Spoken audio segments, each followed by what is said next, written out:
and welcome to Geeky Bit Bonus. This will be sort of a part 2 to a Windows 98/DOS retro build I did back in December. So back in DOScember of 2020, I decided to build a more modern PC that was a retro DOS/Windows 98 build, something that would have a longer life as it would have newer parts. So the whole process was fraught with issues, from bad video cards to wrong motherboards and even bad capacitors that needed to be replaced. The result of that was I ended up with some spare parts trying to get everything working, like a second motherboard, 2 extra video cards, and even some spare odds and ends. So as a result, with just a few parts, I could have a whole second Windows 98 retro system. My wife has been eyeballing my retro Windows 98 system, so I said, why don't I just build you one with the parts I have? Okay, let's take a moment to talk about the cost of this system. So I used the wrong motherboard that I got for the original system, and of course that cost $48.99, but I already had it on hand. And then I've got RAM that I purchased, which was 2 512 sticks of DDR1 for $8.61.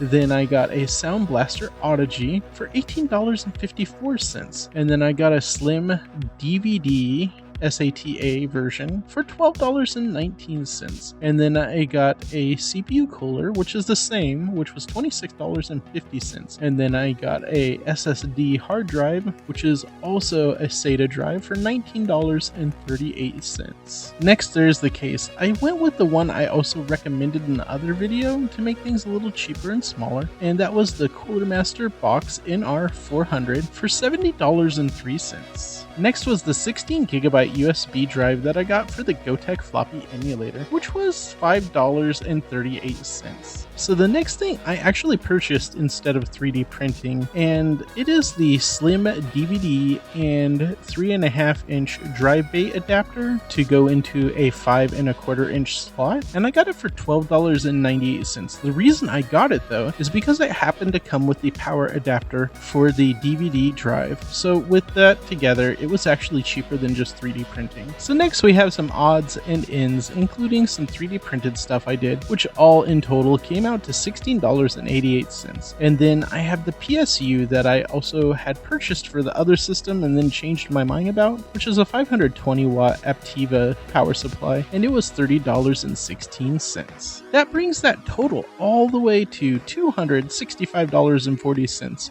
Of course, many of the things I had already had purchased for the other system. To explain in more detail, some of the odds and ends that weren't the 3D printed components were like the SATA power to Molex power, and the OLED for the Gotek, and an HDMI to DVI adapter. Alright, let's take a look at the system. As you can see, this is the case, and I think it looks pretty nice all together in it. Now, I would also show the system in action, but it's pretty much the same as the first video, so there's no change. I literally cloned the hard drive. So here's some thoughts I had about the system. I think it turned out great, though the case isn't much smaller than the full ATX case I went with on the first build. I think this system will work out great for my wife as a purely Windows 98 retro system, but if she does want to do DOS, it will have that ability. And one thing as a side note is she did not want RGB in the system, as light can trigger her for certain issues she has, so we have opted to not do RGB. The fan for the CPU cooler does have RGB, but it definitely is not enabled. Thank you for watching this video. I hope you enjoyed it as much as I did making it, and if so, feel free to click that like button, and if you aren't subscribed so already, feel free to do that as well. And if you'd like to get notifications of future videos, click that bell button.